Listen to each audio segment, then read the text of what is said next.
ওকে বন্ধুরা, আজকে আপনাদেরকে দেখাবো কন্টাক্ট গ্রাফটিং বা ফাটল জোড় কলম কিভাবে দিতে হয় তার একটি ভিডিও চিত্র আপনাদেরকে দেখাবো। তো চলুন আমরা দেখি কিভাবে কন্টাক্ট গ্রাফটিং করতে হয়। যাতে তার একটা ছায়ন সংগ্রহ করতে হবে, যেটা আমি দেখুন এই যে আমি সাইজ করতে যাচ্ছি। এটি হলো আপনার ছায়নের একটি শাখা নির্বাচন করেছি। তারপর আরেকটি চারা লাগবে, সেটা হলো আপনার একটি চারা গাছের জংলি জাতের একটা চারা নির্বাচন করেছি। সেই চারাটার সাথে এই উন্নত জাতের ছায়নটা কিভাবে সংযোগ করি এবার লক্ষ্য করুন।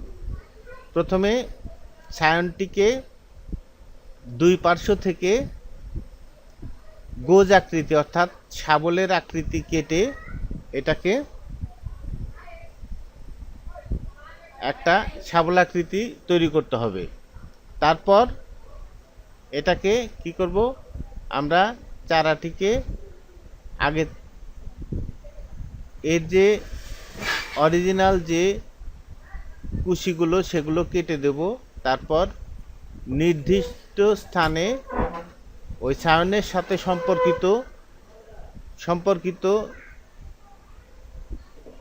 একটা সাইজ অনুযায়ী স্থানে ওটাকে কেটে ফেলবো।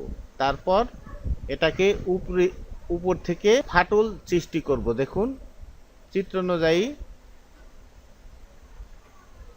চারাটিকে ফাটল সৃষ্টি করব। দেখুন, লক্ষ্য করুন কিভাবে আমি চারাটিকে ফাটল সৃষ্টি করছি।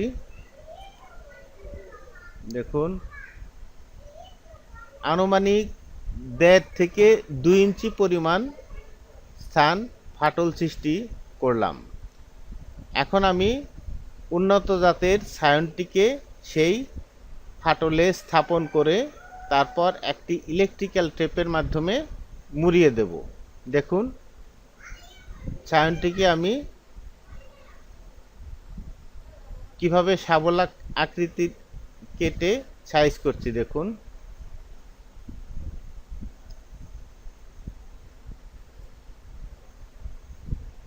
লক্ষ্য করুন কিভাবে এটাকে আমার এই ছায়নের কিছু দৃশ্য আউট অফ ফ্রেমে চলে গেছিল। এখন দেখুন কিভাবে শাবলাকৃতির কেটে সাইজ করছি। লক্ষ্য করুন, ভালোভাবে লক্ষ্য করুন। সুন্দর করে ধারালো ছুরি দিয়ে কেটে দুই পাশ থেকে কেটে আমি শাবলাকৃতির তৈরি করলাম। এখন এটাকে চারার ফাটলের সাথে স্থাপন করব।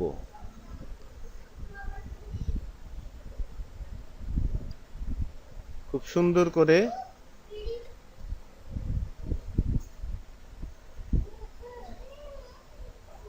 ভি আকৃতির করে কেটে এটাকে সাইজ করছি। দেখুন, এরপরে আমরা জংলি জাতের চারার সাথে এটাকে ফাটলে স্থাপন করছি। দেখুন,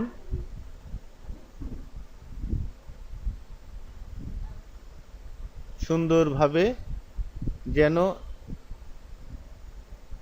মূল গাছের চারার ছালের সাথে বাকলের সাথে ছায়নের বাকলটা সম্পূর্ণরূপে মিশে যায়। এখন ইলেকট্রিক্যাল টেপের সাহায্যে এটাকে শক্ত করে পেঁচিয়ে দেব।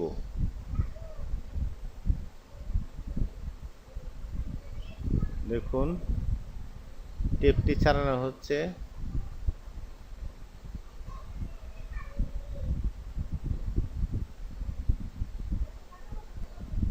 লক্ষ্য করুন বন্ধুরা, কোনো ক্রমেই আমাদের এই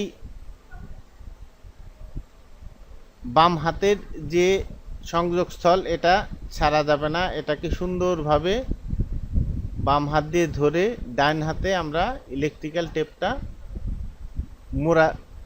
মোড়াতে থাকবো। দেখুন কিভাবে চিত্র অনুযায়ী সুন্দরভাবে এটাকে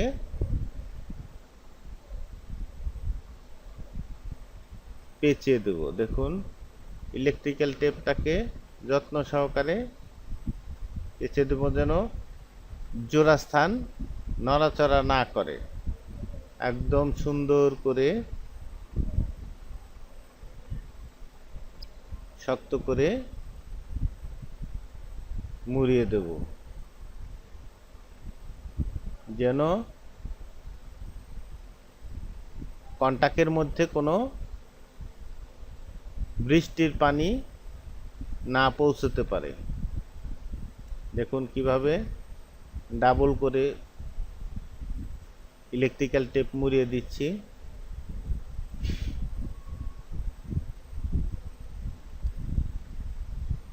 হ্যাঁ,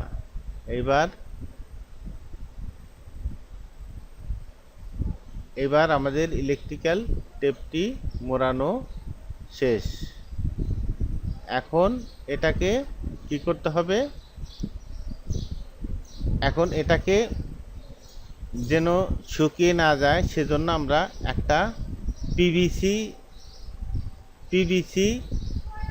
ওয়াটার কালার টেপ এটার উপর দিয়ে একদম পুরো ছায়নটিকে ঢেকে দেব। এই ঢাকনা অবস্থায় আপনার 20 থেকে 25 দিন রাখতে হবে, তাহলে আমাদের ছায়ন থেকে নতুন কুড়ি নিতে থাকবে। দেখুন কিভাবে আমি ছায়নটিকে সুন্দরভাবে ওয়াটার কালার টেপের সাহায্যে মুড়িয়ে দিচ্ছি। কারণ এটা যদি আমরা এই অবস্থায় মুড়িয়ে না দেই তাহলে এটার অভ্যন্তরীণ যে পানির প্রবাহ আছে সেই প্রবাহটি শুকিয়ে গাছ ছায়নটি মরে যেতে পারে, তাই এটাকে আমরা মুড়িয়ে রাখব। দেখুন কিভাবে ওয়াটার কালার টেপটি মুড়িয়ে দিচ্ছি।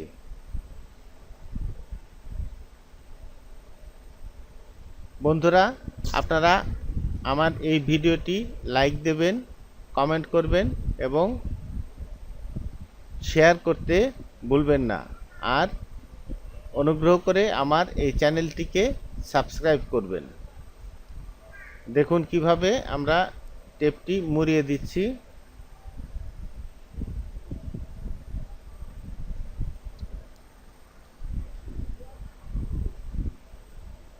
সুন্দর করে আমরা টেপটাকে মুড়িয়ে দিচ্ছি। দেখুন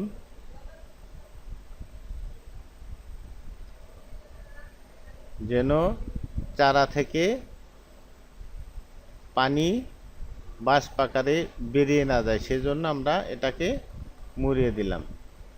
তো এই ধরনের কলম সাধারণত আম, জাম, বিভিন্ন ধরনের ফলের গাছের জন্য প্রযোজ্য। আমাদের দেশে এই ধরনের প্রযুক্তি এখন বহুল ব্যবহৃত হয়। এটাকে আমরা ফাটল জোর কলম বলে থাকি। আমাদের দেশের শতকরা 90% কলমের চারা এইভাবে উৎপাদিত হয়। তো আপনারা এই ভিডিওটি শুরু থেকে শেষ পর্যন্ত দেখলে অবশ্যই আপনারা একটি গাছে কলম দিতে পারবেন। তো আজকের মতো এই পর্যন্তই। খোদা হাফেজ। আপনারা আমার এই ভিডিওটি লাইক এবং শেয়ার করতে ভুলবেন না। ধন্যবাদ।